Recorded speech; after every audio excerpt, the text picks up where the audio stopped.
Buenos días, queridos hermanos, que Dios me los bendiga. Hoy otra vez vamos a compartir la palabra del Señor, esperando que Dios hable en sus vidas y Dios bendiga a cada uno de ustedes. Es mi deseo que hoy Dios nos hable y nos llene de su palabra, nos llene de la verdad de su palabra. Quiero que abramos nuestras Biblias, abra su Biblia hoy. Vamos a usar, como siempre, mucha Biblia, porque es nuestro deseo siempre que toda palabra que sale de aquí, que sea una palabra bíblica, una palabra que no sale solamente de nuestra imaginación, y que sea una palabra bíblica y que el Espíritu Santo la haya dado a entender, ¿no? Esa es la idea de la predicación, ¿no? Usar la palabra logos escrita y convertirla en una palabra que el Espíritu Santo trae a la vida de cada uno. Vamos a leer en capítulo 1 del libro de Apocalipsis, versículo 9 en adelante. Dice así la palabra en Apocalipsis 1:9. Dice: yo, Juan, vuestro hermano y copartícipe vuestro en la tribulación, en el reino y en la paciencia de Jesucristo, estaba en la isla llamada Patmos por causa de la palabra de Dios y el testimonio de Jesucristo. Yo estaba en el Espíritu en el día del Señor, y oí detrás de mí una gran voz como de trompeta que decía: yo soy el Alfa y la Omega, el primero y el último.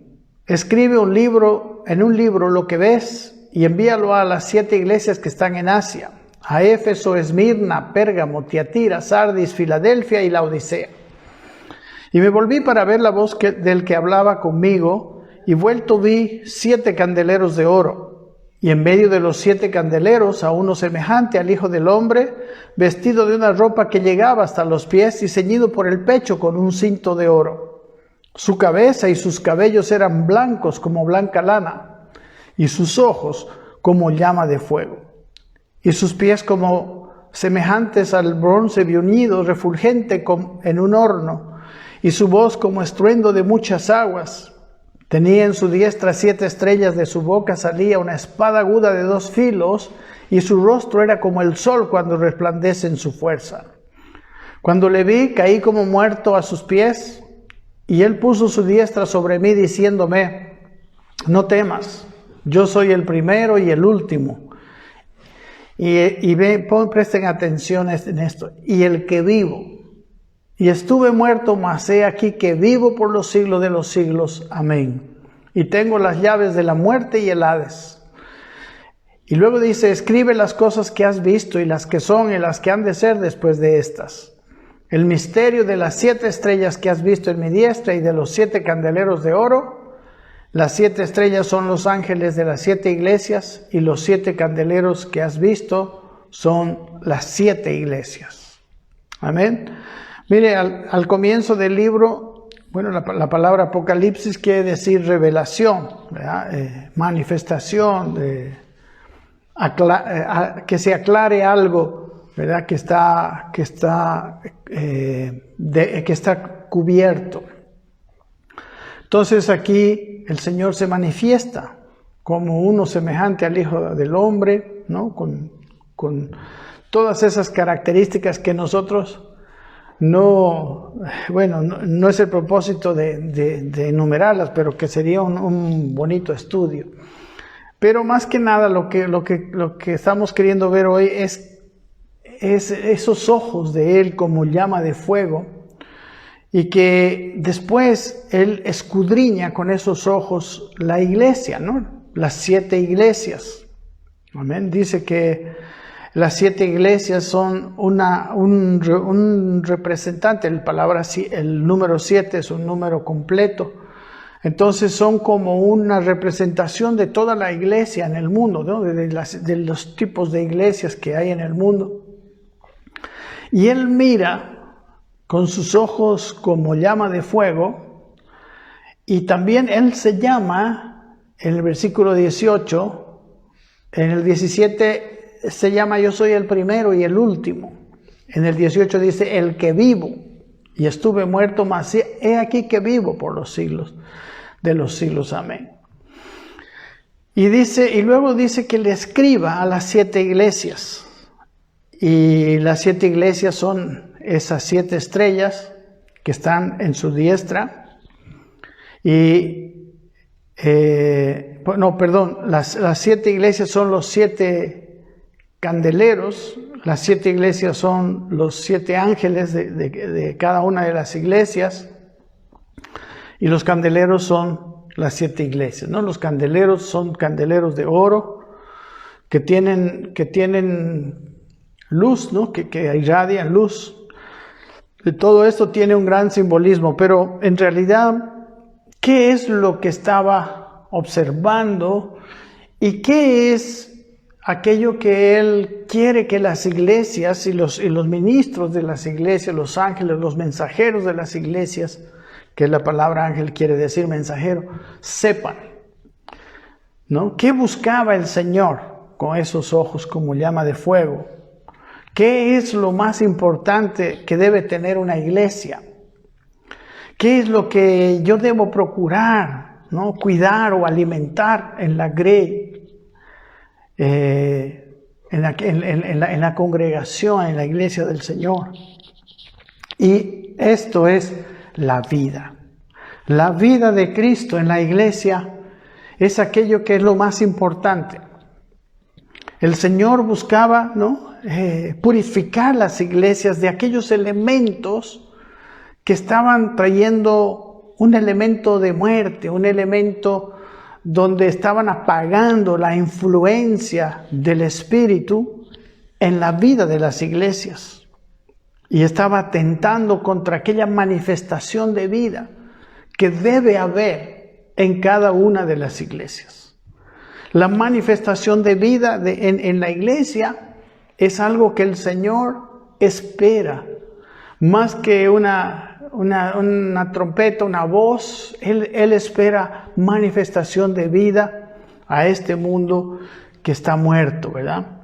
En Efesios, en el capítulo 2, nos muestra cómo estábamos nosotros y cómo está el mundo, ¿no? En Efesios 2:1 dice, Él os dio vida. Principalmente Dios da vida. Vida a vosotros, dice, cuando estabais muertos en vuestros delitos y pecados, en los cuales, dice, anduvisteis en otro tiempo, siguiendo la corriente de este mundo, conformados al príncipe de la potestad del aire, el espíritu que ahora opera en los hijos de desobediencia, dice, entre los cuales también todos nosotros, se incluye él, vivimos en otro tiempo, en los deseos de nuestra carne, haciendo la voluntad de la carne y los pensamientos. Y éramos por naturaleza hijos de ira, lo mismo que los demás. Entonces, el mundo que está en tinieblas, ¿verdad? Que está siguiendo la corriente de este mundo, que está obedeciendo al príncipe de la potestad del aire, aquel espíritu que opera en los hijos de desobediencia, ¿no? La desobediencia es una característica principal de aquellos que están en tinieblas.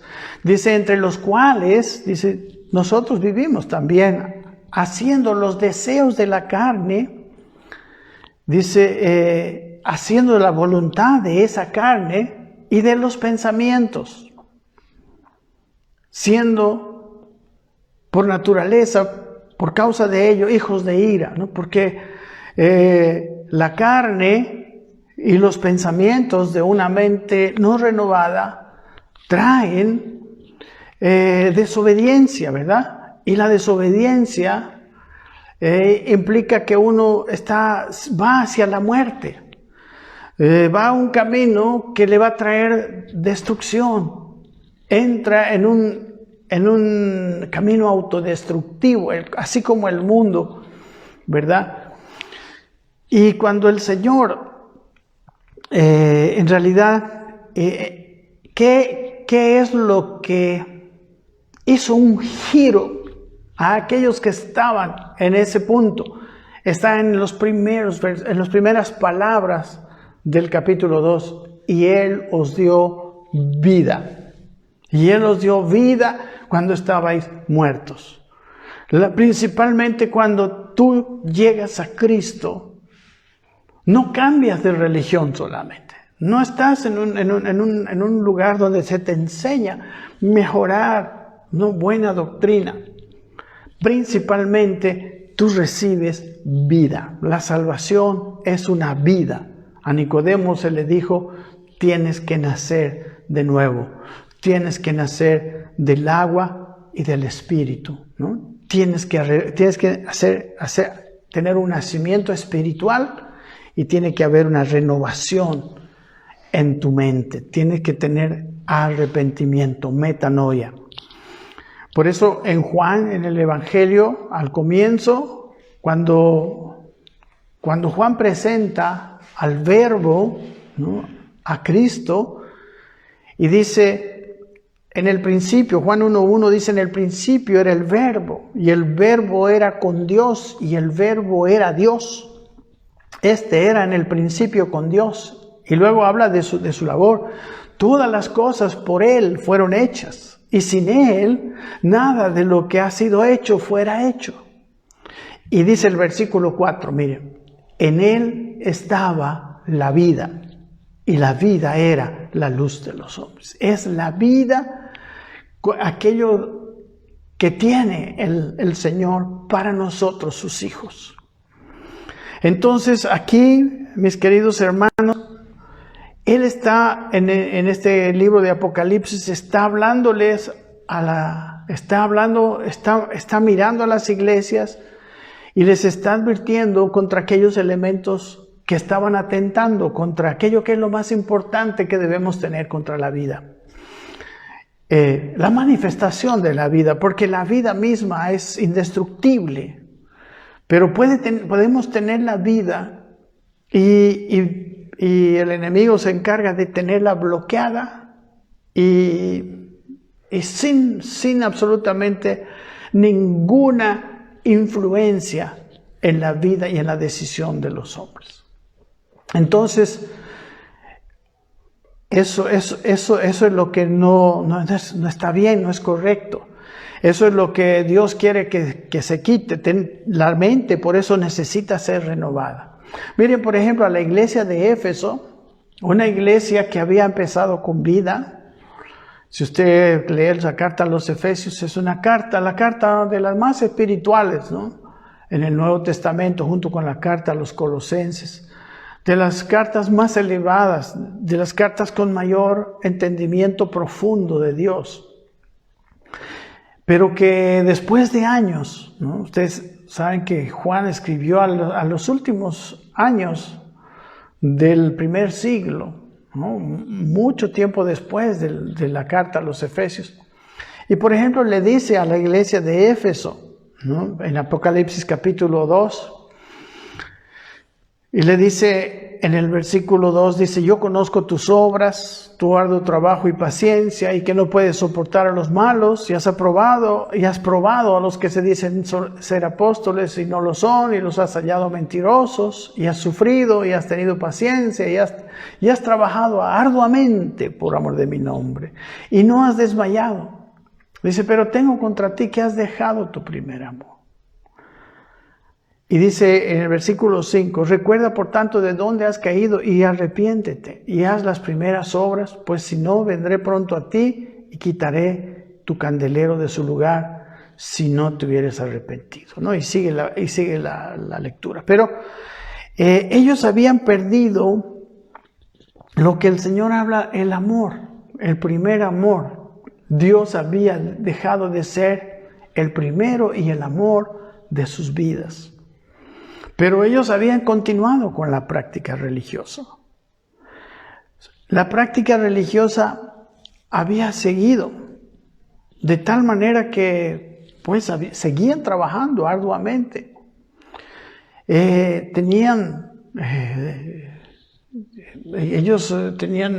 No podían soportar a los malos.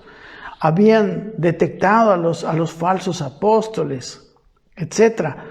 ¿Verdad? Ellos tenían una práctica, una vida aparentemente muy dinámica, pero era una dinámica que no estaba podemos decir, no era fruto de la vida espiritual. No tenía como motivante principal la vida de Dios. Y Dios le dice, arrepiéntanse. Y miren de dónde han caído. Mire, ellos estaban en una vida espiritual y habían caído. O sea, para Dios ellos habían caído. Y no sé, pero muchas de nuestras iglesias pudieran estar así, ¿verdad? Y entonces vemos que no había otra solución que arrepentirse. No había otra solución que cambiar las cosas. Recuerdan que el amor, y luego cuando Dios es el primer amor, el amor más importante, ese amor de Dios es una de las cosas, de las manifestaciones más importantes de vida. Amén.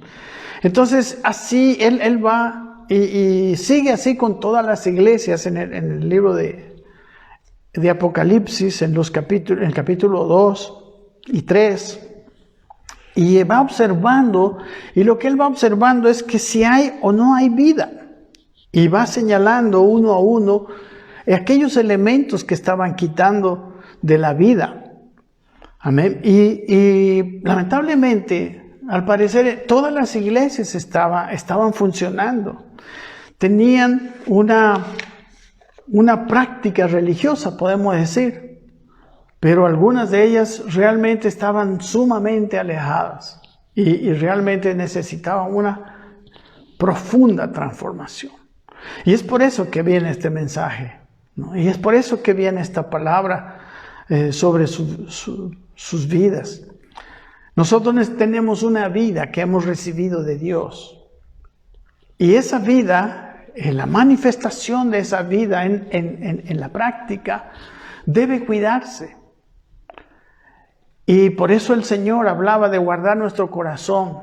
Dice en Proverbios 4:23, sobre toda cosa guardada, guarda tu corazón porque de él mana la vida. No es el corazón nuestro que debe manar la vida. Amén. La vida, bueno, cuando hablamos de vida en el Nuevo Testamento hay 3 palabras. Una es la palabra bios, que habla de la vida biológica, ¿verdad? De ahí viene realmente la palabra biológico, biología. La otra es la vida psique, de donde viene la palabra psicología, y la vida del alma, ¿no? Nuestro intelecto, nuestras emociones y nuestra voluntad. Pero la nueva vida que Dios nos ha dado se usa otra palabra, y la palabra zoe, ¿no? Y es la palabra de vida, totalmente, integralmente, que incluye. Y en algunos lugares, más específicamente, la vida espiritual. Y es esa nueva vida la que Dios nos dio y la que Dios quiere dar a este mundo, porque es esa vida la única que puede traer solución a todos los problemas de las personas. En su carta a los Colosenses, que vamos a ver un poquito más profundamente más adelante, en el capítulo 3, Pablo dice, en el versículo 1, si pues, dice, habéis resucitado con Cristo, dice, buscad las cosas de arriba, donde está Cristo, sentado a la diestra de Dios.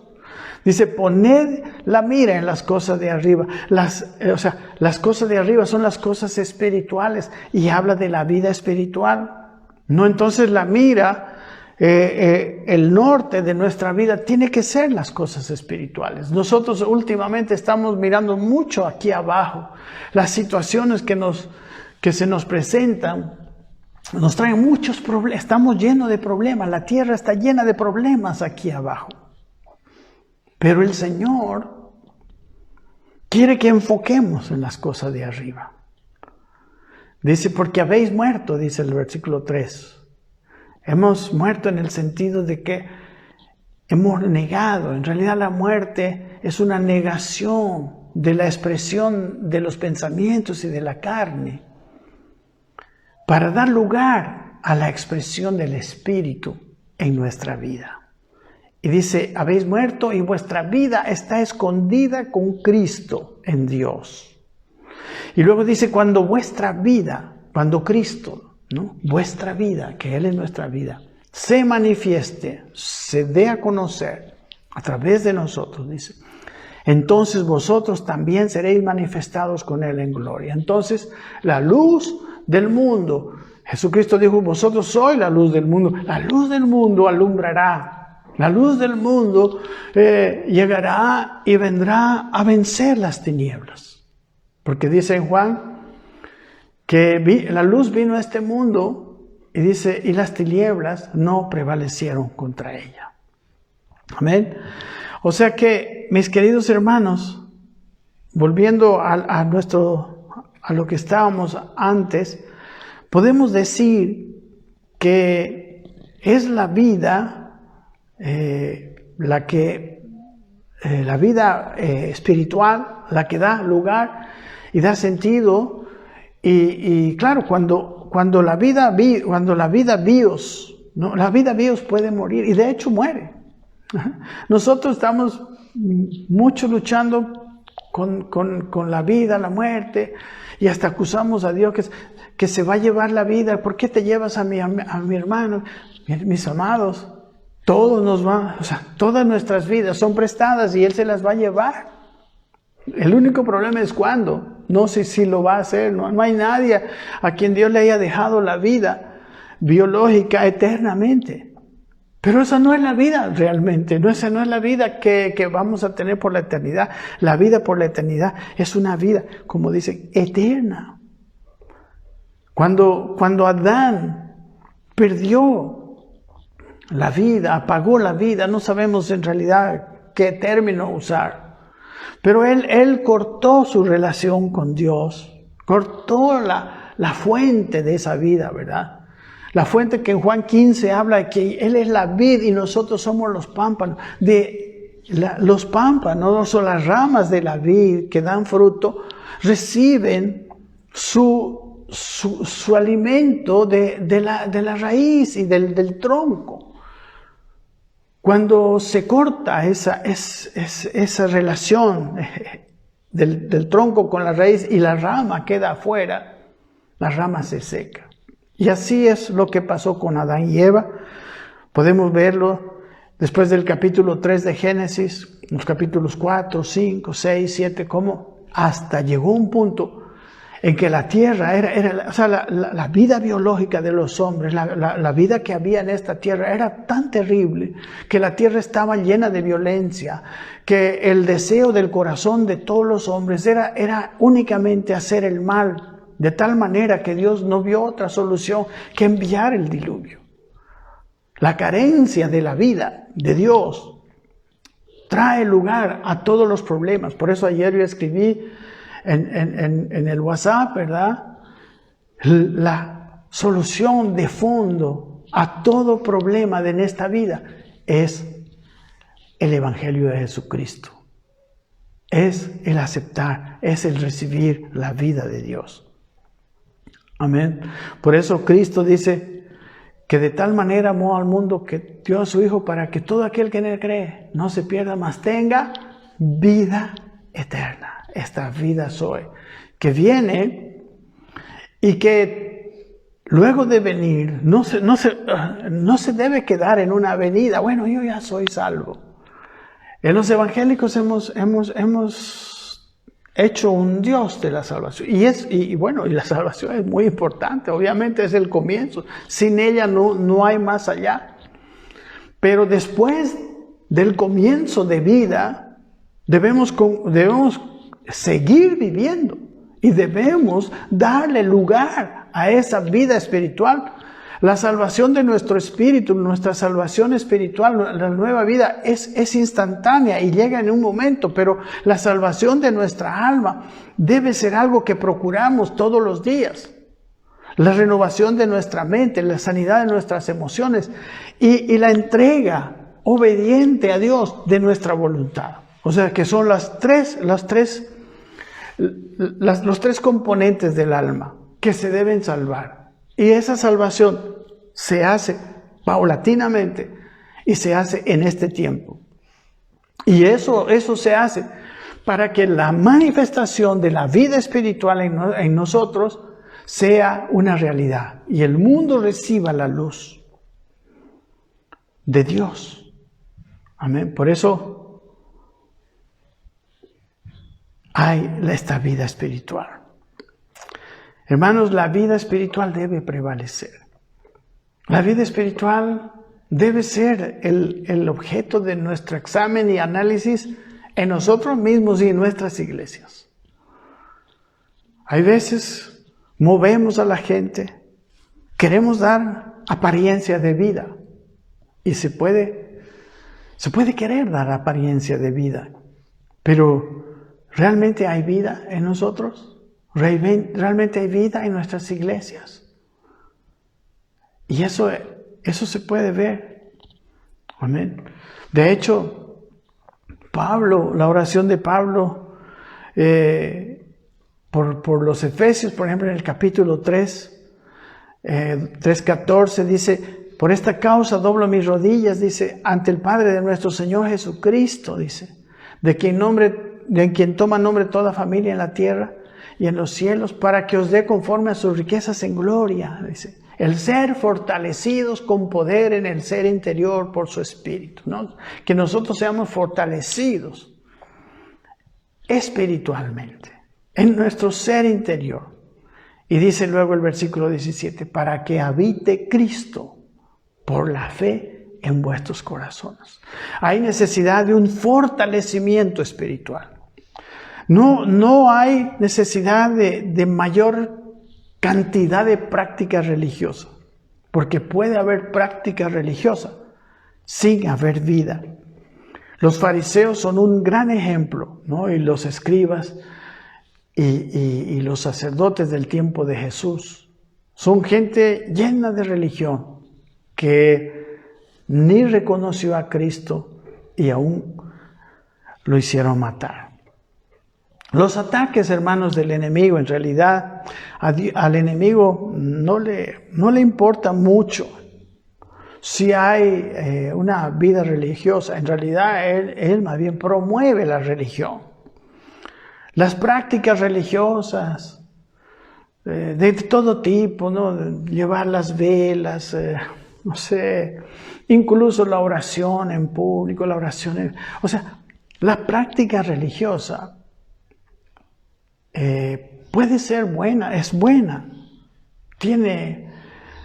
puede tener verdaderos beneficios siempre y cuando esté promovida por la vida y promueva la vida y ayude a la vida. Pero no es la práctica religiosa, la verdadera manifestación, la verdadera, podemos decir, sí, comprobación de que existe vida. Por eso, mis queridos hermanos, el asunto principal de nosotros, la iglesia, es la vida. Miren, como les digo, los ataques del enemigo son para apagar la influencia de la vida, de esta vida Zoe en nosotros, para que no se manifieste. No tiene problema Dios cuando hay prácticas religiosas carentes de vida Zoe. El engaño religioso ha sido una gran trampa del enemigo desde el comienzo. En toda la historia, los pueblos, tristemente, también en la vida del pueblo de Dios. Podemos leer en el Antiguo Testamento a Isaías, desde el primer capítulo. ¿Para qué Dios envió a los profetas? Precisamente como en Apocalipsis. Para apartar la mentira religiosa de la práctica de ellos. Dice en Isaías 1:2, al comienzo del llamamiento de Isaías, dice Dios a través del profeta: oíd cielos y escucha tú tierra, porque habla Jehová. Y dice: crié hijos y los engrandecí, y ellos se rebelaron contra mí. El buey conoce a su dueño, y el asno el pesebre de su señor. Israel no entiende, mi pueblo no tiene conocimiento. Miren, el pueblo de Dios había caído en tal situación. en tal condición. Oh gente pecadora, dice el versículo 4, pueblo cargado de maldad, generación de malignos, hijos depravados, dejaron a Jehová, provocaron a ira al Santo de Israel y se volvieron atrás. Estaban llenos de práctica religiosa, pero vida no había. Y ellos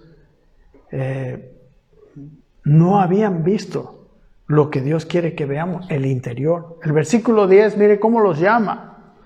Príncipes de Sodoma, les dice. ¡Wow! Al pueblo de Dios. Hoy en día es muy probable encontrar también ese tipo de personas dentro de las iglesias, incluso como diáconos, dirigentes, pastores, de todo. El lugar, el título no dice mucho. Lo que dice de una persona es la manifestación de la vida, que es amor. Básicamente la manifestación de la vida de Dios es amor, el amor ágape, no cualquier amor, el amor ágape, el amor de Dios, el amor lleno de gracia. Bueno, les dice, versículo 11, Isaías 1:11, dice, ¿para qué me sirve? Miren lo que dice Jehová, la multitud de vuestros sacrificios. Hastiado estoy de holocaustos, de carneros y de cebo de animales gordos. No quiero sangre de bueyes, ni ovejas, ni de machos cabríos. ¿Quién demanda esto de vuestras manos cuando venís a presentaros delante de mí para pisar mis atrios? No me traigáis más vana ofrenda. El incienso me es abominación. Luna nueva y día de reposo. El convocar asambleas no lo puedo sufrir. Son iniquidad vuestras fiestas solemnes. Dios estaba aborreciendo la práctica religiosa sin vida. Y luego dice incluso, cuando extendáis vuestras manos, yo esconderé de vosotros mis ojos. Asimismo, cuando multipliquéis la oración, yo no oiré. Llenas están de sangre vuestras manos. Dios no espera práctica religiosa vacía. Él espera principalmente cambio, arrepentimiento, cuestiones del corazón, no acciones externas. A los fariseos les dice, de nada me sirven sus oraciones, porque sus oraciones son para ser vistos por los hombres. Sus oraciones son para mí. Y así, ¿verdad? Por eso el versículo siguiente, el versículo 16 del capítulo 1 de Isaías, dice, lavaos y limpiaos. Quitad la iniquidad de vuestras obras delante de mis ojos. Dejad de hacer lo malo. Aprended a hacer el bien. Buscad el juicio. Restituid al agraviado. Haced justicia al huérfano, a la viuda. Amparad a la viuda. Venid luego, dice Jehová, y entremos en cuentas. Si vuestros pecados fueren como la grana, como la nieve, serán emblanquecidos. Si fueren rojos como el carmesí, vendrán a ser como blanca lana. Él estaba hablando de la gracia de Dios que iría a venir. Él estaba ellos estaban apuntando por fe al futuro, a la obra redentora de Cristo, que vendría a redimir sus pecados, a pagar el precio por sus pecados. Y que ya, por fe, amén, ellos eran perdonados por una fe mirando hacia el futuro. Nosotros somos perdonados por una fe mirando hacia el pasado. Y como les digo, la práctica religiosa no te garantiza la vida. Y es la vida lo único importante. Vamos a mirar en el libro de Colosenses las palabras del apóstol Pablo. Porque a pesar de que esa vida que tenemos es indestructible, es vida eterna, vida de Dios, puede esa vida eterna estar encerrada. Porque ¿sabe qué, mis amados hermanos? Tengamos mucha vida, tengamos el Espíritu, no lo tengamos. El hombre tiene libre albedrío. El libre albedrío del hombre no se le ha quitado, ni se le quitará. Parece que Dios ha decidido siempre respetar nuestro libre albedrío. Así que aún teniendo la influencia del Espíritu, podemos apagar la influencia del Espíritu y seguir viviendo en los deseos de nuestra carne, haciendo la voluntad de la carne y de los pensamientos, y convirtiéndonos otra vez en hijos de ira, lo mismo que los demás. Por eso en el capítulo 2, versículo 1, Pablo, después de haber presentado a Cristo, de haber presentado la nueva obra, les dice a los colosenses, dice capítulo 2, versículo 1, les dice, porque quiero que sepáis, les dice, cuán gran lucha tengo por vosotros. Dice, por los que están en la Odisea y por los que nunca han visto mi rostro, para que sean consolados sus corazones, unidos en amor, hasta alcanzar todas las riquezas de pleno entendimiento, a fin de conocer el misterio de Dios el Padre y de Cristo. Él quería eso, es el entendimiento, es la mente renovada, la que le va a dar lugar, no los pensamientos de una mente vieja, de una mente que solo ha tenido la influencia de la carne, sino la mente renovada. Por eso él estaba, dice, luchando en oración, ¿no? Dice, para que sean consolados vuestros corazones, dice, unidos en amor hasta alcanzar todas las riquezas de pleno entendimiento, a fin de conocer el misterio de Dios el Padre y de Cristo, dice, en quien están escondidos todos los tesoros de la sabiduría y del conocimiento. Cuando viene el conocimiento y empieza a llegar la revelación y el entendimiento del Padre y de Cristo, empezamos a entender toda la sabiduría y el conocimiento. Y dice el versículo 4, y esto lo digo para que nadie os engañe con palabras persuasivas. Hay palabras persuasivas que quieren venir a matar la vida, así como Juan habla, como Dios habla a través de Juan en el Apocalipsis y les habla directamente de aquellas cosas a las iglesias del Apocalipsis. Aquí Pablo les está hablando a los colosenses y les dice, yo no quiero que sean engañados con palabras persuasivas, porque él quería, dice en el versículo 1:10 de Colosenses, para que andéis como es digno del Señor. ¿Verdad? Había gente que había sido salvado, que tenía la vida de Dios, pero que no andaba como es digno del Señor. Usted puede leer la carta a los Corintios, mucho más que en la iglesia de los Efesios. ¿Y cómo es como andar digno del Señor? Dice, agradándole en todo, llevando fruto, dice, en toda buena obra y creciendo en el conocimiento de Dios. El conocimiento de Dios, el entendimiento. El conocimiento habla de una cuestión del alma, de la mente.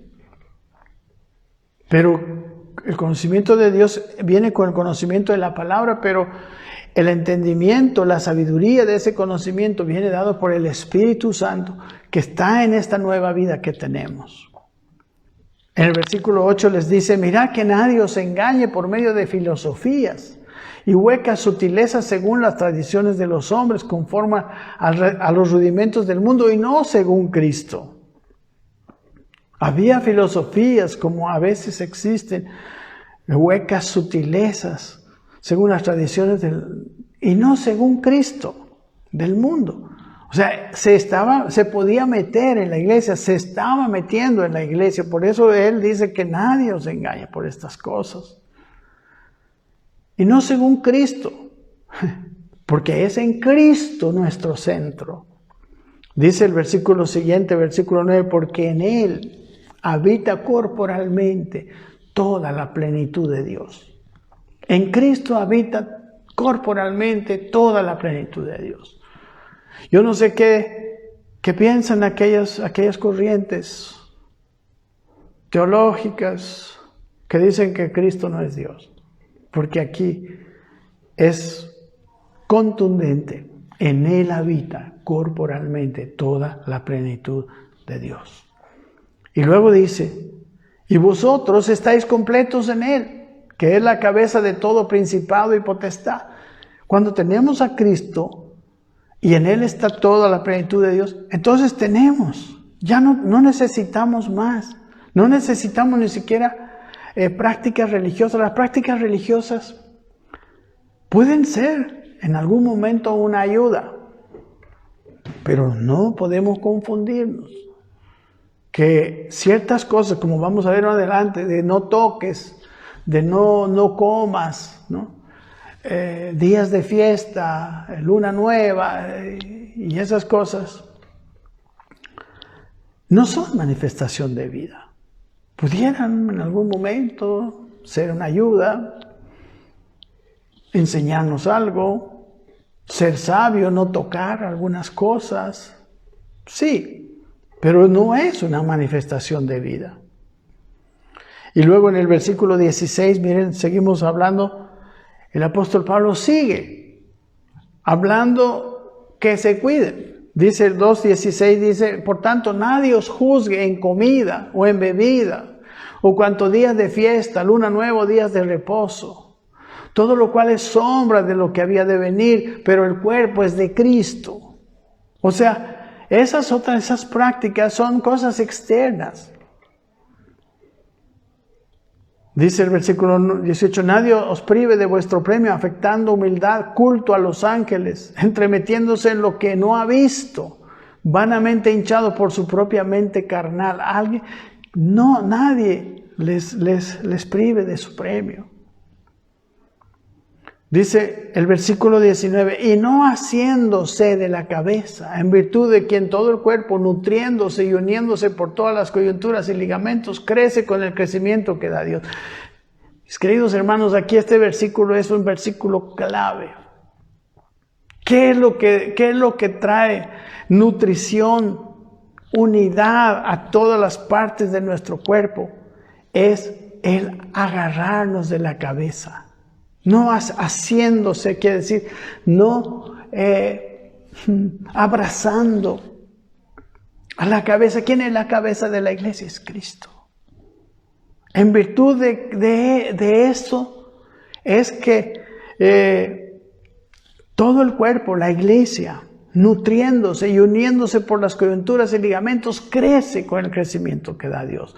Deja todo lo viejo, el crecer en Cristo en realidad es el ir desde una persona regenerada, porque todos necesitamos nacer de nuevo, pero en el espíritu, pero con la mente vieja todavía, y cambiar esa mentalidad con el conocimiento de Dios hasta un conocimiento pleno.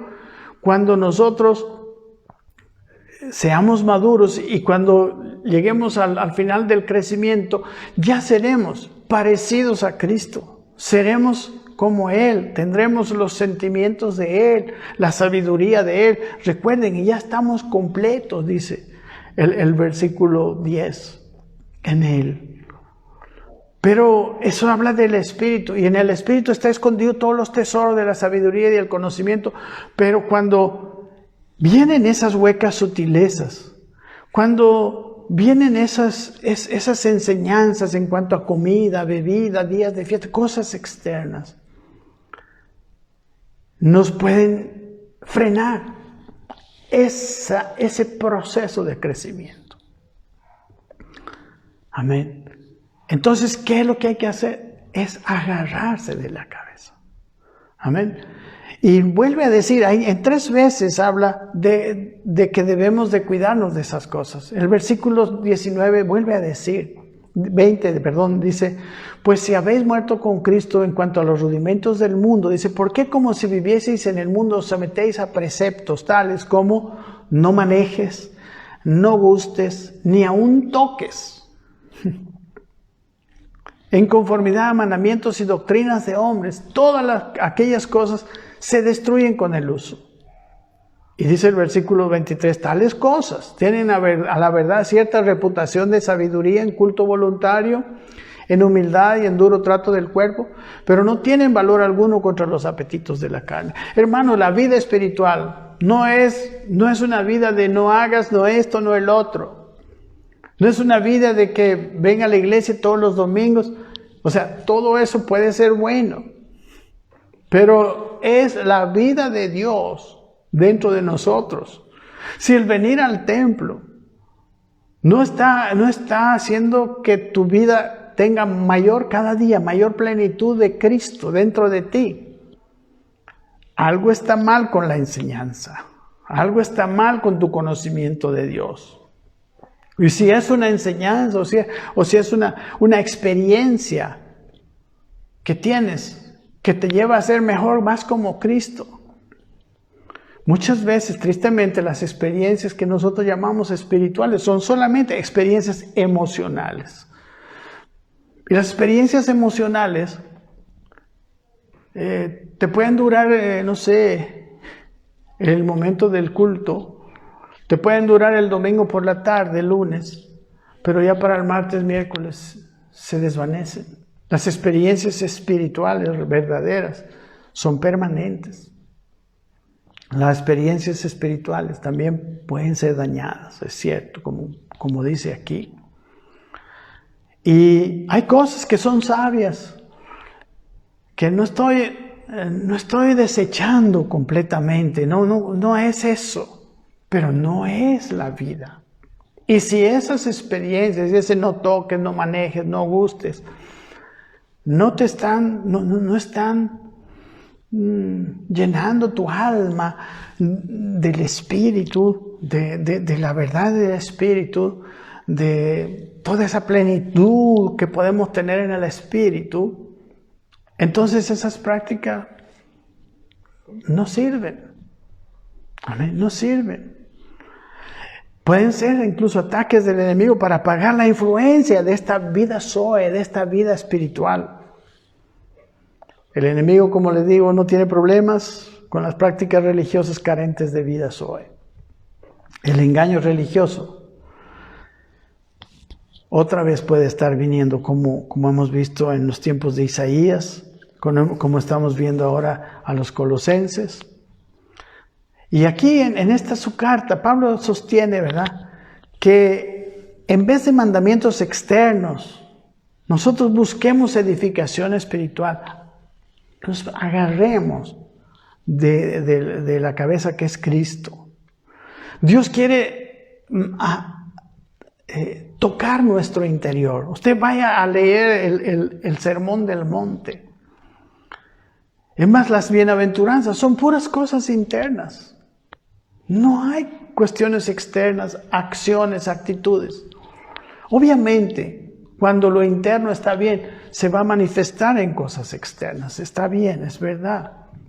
Pero no son las prácticas de cosas externas. Aquello que nos trae vida. Le voy a decir esto. Si lo que estás haciendo no aumenta la vida de Dios, si te está llevando a ira, si te está llevando a hacer las cosas, o mal, o no sé. Hay religiosos. Pablo, miren, como religioso, mataba a los cristianos. Era práctica religiosa. Él dice en su testimonio que cuando él perseguía a los cristianos, pensaba que estaba dando un servicio a Dios, que estaba sirviendo a Dios. Esa es la religión carente de vida. Y esos son los resultados de una vida religiosa carente de vida. La gente a tu alrededor, tu familia, tus hermanos, tu esposa, tus hijos, tu esposo, ¿están viendo amor en ti? ¿Están viendo la vida de Dios en ti? Y si no es así, haz caso al apóstol Pablo. Hay algo que está matando la vida.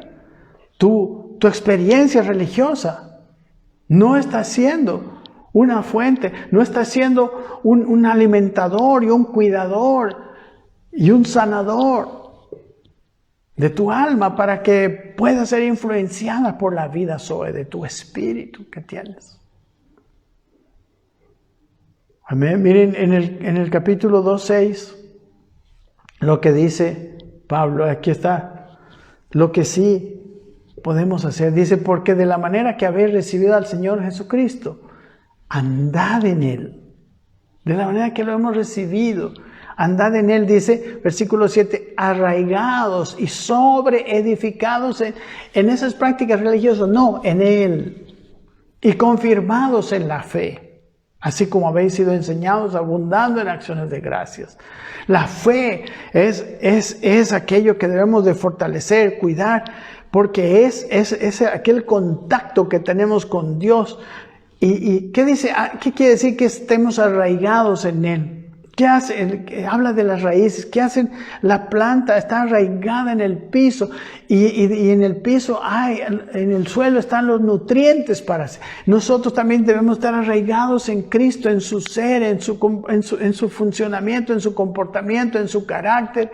Espiritualmente debemos estar profundamente unidos en Él, sobreedificados en Él también y confirmados en la fe. El versículo 9 dice, porque en Él habita corporalmente toda la plenitud de la deidad. Y el versículo siguiente dice, y estáis vosotros completos en Él. Pero en Él es la cabeza de todo principado. Él es la cabeza de todo. Y dice el versículo 11, en Él también fuisteis circuncidados, con circuncisión no hecha de mano, al echar de vosotros el cuerpo pecaminoso carnal en la circuncisión de Cristo. La circuncisión era la señal del pacto de Dios con su pueblo Israel. Pero el Señor no quería solamente una circuncisión física, ¿verdad? Una circuncisión en el cuerpo. Él quiere una circuncisión en el espíritu. Un pacto con Dios en el espíritu. Una señal del pacto con Dios en el espíritu. Versículo 19 dice, todos ellos les están diciendo que hagan esto, que dejen de hacer esto, que dejen de tocar esto, que dejen de comer esto. Versículo 19 dice, y no haciéndose de la cabeza. En vez de hacer esas prácticas, en vez de poner énfasis en esas prácticas, que en algún momento puede estar bien, agárrense de la cabeza, dice, en virtud de quien todo el cuerpo, dice, nutriéndose y uniéndose por todas las coyunturas, crece con el crecimiento que da Dios. El capítulo 3, como hemos leído antes también, dice, si pues habéis resucitado con Cristo, habéis vuelto a vivir ahora con Cristo, buscad las cosas de arriba, buscad la vida espiritual. Buscar la vida que se manifiesta en fruto, que es amor, es gozo, es paz, paciencia. ¿Verdad? En Gálatas 5 habla de la manifestación de esta vida. Amor, gozo, paz, paciencia, benignidad, bondad, fe, mansedumbre, dominio propio. El Señor dice, busquen las cosas de arriba, pongan la mira en las cosas de arriba y no en las de la tierra. Lo espiritual es más importante, porque habéis muerto, dice el versículo 3, y vuestra vida está escondida con Cristo en Dios, en el cual estamos completos. Y dice el versículo 4, cuando Cristo, vuestra vida, se manifieste. La cuestión es, no si tenemos la vida, la cuestión es si se empieza a manifestar esa vida en nuestras vidas. Cuando su vida, que ya todos los cristianos la tenemos, todos los que han nacido de nuevo la tenemos, se empieza a manifestar, en virtud de estar arraigados y estar sobreedificados en Cristo. Dice, nosotros también seremos manifestados en gloria. Lo que saldrá de nosotros es la luz, que este mundo necesita tanto. Por eso dice el versículo 5 y el versículo 5 en adelante, habla de acciones que nosotros debemos tener para que esa vieja vida se apague y la nueva vida influya poderosamente y al final esté en la dirección de nuestras vidas, de nuestras acciones, palabras, etc., nuestras actitudes. Por eso dice el versículo siguiente, 5, Colosenses 3:5, haced morir pues lo terrenal en vosotros, fornicación, impureza, pasiones desordenadas, malos deseos, avaricia, que es idolatría. Versículo 8 dice, pero ahora dejad también vosotros todas estas cosas, ira, enojo, malicia, blasfemia, palabras deshonestas de vuestra boca. Por favor, lea usted, porque es una larga lista. Y aquí habla de poner atención y poner énfasis en todas estas cosas que son cosas de nuestro corazón. Y no poner el énfasis en prácticas externas. Amén. Poner énfasis, ¿qué está saliendo de mi corazón? El Señor dijo, del corazón salen los malos pensamientos. Ahí es donde debe haber un trabajo, un tratamiento. Y aquí está. Versículo 12, vestidos pues como escogidos de Dios, santos y amados, de entrañable misericordia, de benignidad, de humildad, de mansedumbre, de paciencia, etc. Aquí habla de las cosas internas. Y mis queridos hermanos, la manifestación de la vida es el fruto del Espíritu. Gálatas en el capítulo 5, 22 al 25, dice que el fruto del Espíritu es amor. El amor incondicional. El amor que quiere hacer el bien al prójimo. De gracia. Dice que abundemos en acciones de gracia. ¿Qué quiere decir? Que no necesitamos esperar a que el otro se porte bien con nosotros para nosotros portarnos bien. Es más, si el otro se porta mal con nosotros, de nosotros tiene que venir algo bueno. Dice, amad a vuestros enemigos, bendecid a los que os maldicen, haced bien a los que os ultrajan y os persiguen. O sea, es una manifestación de vida. Cuando hay vida, estas cosas empiezan a producirse en nosotros de manera natural. Pero es cuando cuidamos nuestra vida, es cuando ponemos atención, y como dice aquí, en 3 oportunidades lo leímos, no sean influenciados, ¿verdad? Nadie os juzgue en comida. Versículo 16. Versículo 8. Nadie os engañe por medio de filosofías. Amén. Hermanos, y él estaba luchando. Dice, yo sostengo, lucha por ustedes para que suceda esto. Y espero que esta palabra sea para todos ustedes. Y para todos nosotros, para entender nuestra vida en Cristo. Dice, amor, gozo, ¿verdad? Gozo que no procede, que sobrepasa todo entendimiento, que no procede de la situación. Paz, que sobrepasa también todo entendimiento. Paciencia, perseverancia, que no se cansa, porque es fruto, ¿verdad? Benignidad, bondad, no humana. Es una benignidad, no solo con los que me hacen bien, es con todos. Bondad, fe en medio de cualquier situación, entendimiento y aceptación de la voluntad de Dios, mansedumbre, capacidad de obedecer a Dios y dominio propio cuando el pecado no nos domina. Todos estos son el fruto del Espíritu que cuando está en nosotros nos da una evidencia de que hay vida en nosotros. Gracias, hermanos, que Dios me los bendiga y gracias por escucharme. Espero que usted lo vaya reflexionando, siga leyendo, por ejemplo, Colosenses 3:5 para adelante. Quizás en una próxima, como habíamos prometido anteriormente, vamos a ir uno por uno entendiendo estas palabras. Gracias, un abrazo, Dios me lo bendiga.